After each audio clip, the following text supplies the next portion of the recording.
Welcome to Judges Training for Heart of America, LTC. First of all, I want to say thank you so much for your service. Thank you for agreeing to be one of our judges at Leadership Training for Christ. I want to let you know that you can be a Barnabas. When we think about Barnabas, sometimes we think first about the passage in Acts chapter 4, beginning verse 36. Joseph, a Levite from Cyprus, whom the apostles called Barnabas, which means son of encouragement, sold a field he owned and brought the money and put it at the apostles' feet. And that's an incredible act of generosity and an incredible act of encouragement. But I need us to know for this weekend that there's even more that Barnabas did, and we can be like Barnabas. When we jump over to Acts chapter 9, beginning of verse 26, Saul has been converted and he's gone to Jerusalem and he tries to associate with the disciples, and they don't want to have anything to do with him because just listen to the text. When he came to Jerusalem, he tried to join the disciples, but they were all afraid of him, not believing that he really was a disciple.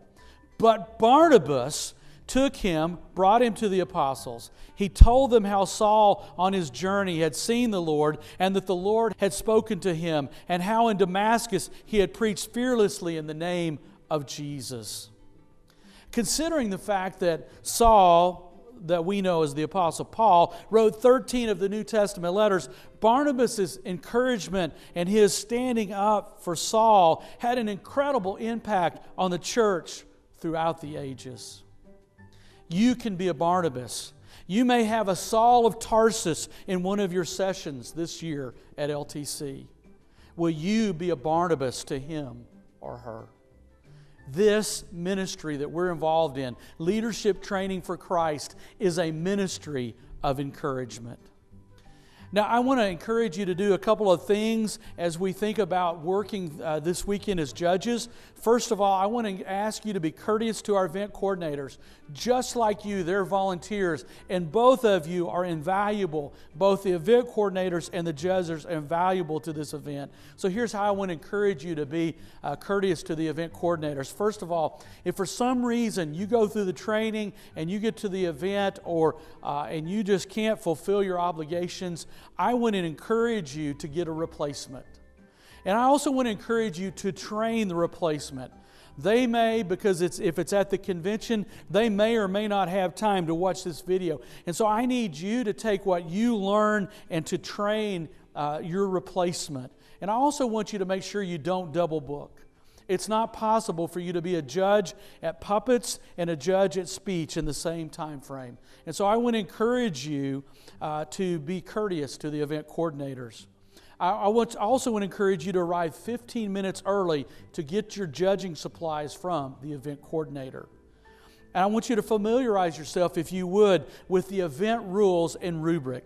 That's the main thing that the event coordinators and the board and everyone wants you to know as you go into each of these events. I also want to encourage you, don't discuss the results with anyone other than the event coordinator. We want all questions, we want all concerns, we want all of those to go to the event coordinator. If Johnny's grandfather comes up to you and asks, well, what did you think about that chorus? And if you happen to say, well, I thought they gave a gold performance, guess what Johnny's grandfather thinks they're getting? And so the Sunday that the awards are announced at their home church, and the awards are presented, it's not a gold, Johnny's grandfather is going to be thoroughly disappointed. And so that's just one of many reasons why it's important not to discuss the results with anyone other than the event coordinator. Plus, that also helps us kind of steer away from this idea of the event being competition. And so we also want you to refer all questions and comments to the event coordinator. They're the ones, that's kind of what they're being trained to do. While you're being trained to judge, they're being trained to handle those questions and comments. One of the other things I need you to know that a few years ago we tried having everyone do the sign language applause. And one of the things we learned that for some events that works well, other events that doesn't work as well. And so the event coordinator will let you know when you check in whether your event is one where we're going to allow applause traditional applause or if it's going to be signing applause. We want you to coordinate with the other judges and the ambassador in the room in which you're judging. The ambassador is being trained to kind of get things kicked off, but you need to communicate with them. Let them know when you're finished, and you need to share with the other judges times and those things. So we want you to coordinate in that room. We want you to start on time. But one thing we don't want you to do is we never want you to start early. I'm going to imagine that on that weekend that Sally's grandparents are going to be traveling in from Duncanville, Texas. And as they travel in from Duncanville, Texas, they've traveled 9 hours. And if the event is supposed to start at 1 o'clock and they've planned to get there at 12:45 and you have an opening and you start at 12:45, her grandparents are going to miss her performance. And they're going to be very dissatisfied and distraught. Event coordinators will make the judges aware of any special needs. We'll have students that need accommodation, whether that be physical or emotional accommodations during the weekend. And event coordinators will share that. But I want to ask you a favor. I want to ask you the favor that if you find that there is a child, a young person that needs some special consideration and you weren't told, please still go ahead and give them that consideration and help them be able to be as successful as they can be this weekend. We appreciate you doing that. We want you to feel free to mark the judging sheet abstain. It may be that you look up, you're judging in chorus, and you look up and you see your nephew, Fred. And Fred, just last Friday, was at your house, and he backed his old truck into your brand new truck, and you're a little frustrated with Fred because he was doing it, well, he wasn't being very careful. And so you look up and you're still a little steamed about that. It's okay for you to write abstain. And there may be other reasons, like for instance, maybe you didn't realize that one of your church's teams would be in the room and you feel like you need to abstain. We want to give you that permission, and we want you to feel free to do that. We also want to ask you to watch and evaluate the full performance of a presentation. One of the things you'll notice that some groups will start really strong and they won't be able to kind of carry all the way through. Again, I'm thinking about a chorus group where maybe the first song is really strong and solid, and if we judge them on that, we may not be accurate with the end of the performance. The same, and we also want you to evaluate it all the way through, and I want to encourage you to do that.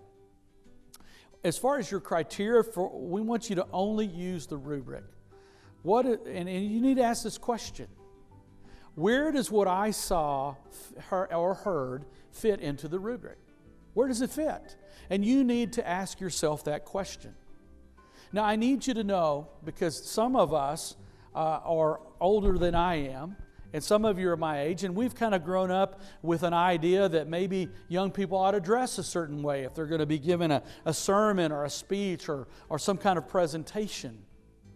I need you to know that other than signing them needing to wear a solid shirt or maybe one or other two places in the rules, most of the rules and rubric do not have anything about dress.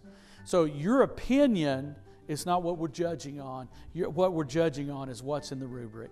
And so you might think, or I might think, they should be wearing a sports coat, but we've not asked them to do that, and so they should not be judged on that. Again, let me remind you, this is a ministry of encouragement. We want you this weekend to be a Barnabas to a young man or a young woman, someone who is going to be a Saul of Tarsus, that they need to be encouraged this weekend, and we want to encourage you to do just that. The event coordinator is going to make the final medal evaluation. You don't have to do that. You just need to give your input through the rubric and through the form that you're given and turn that back into the event coordinator, and they'll make those discernments about the final medal evaluation. Again, this is a ministry of encouragement. Thank you for watching this video, and now we're going to turn you over to an event coordinator who's going to tell you even more about your specific event.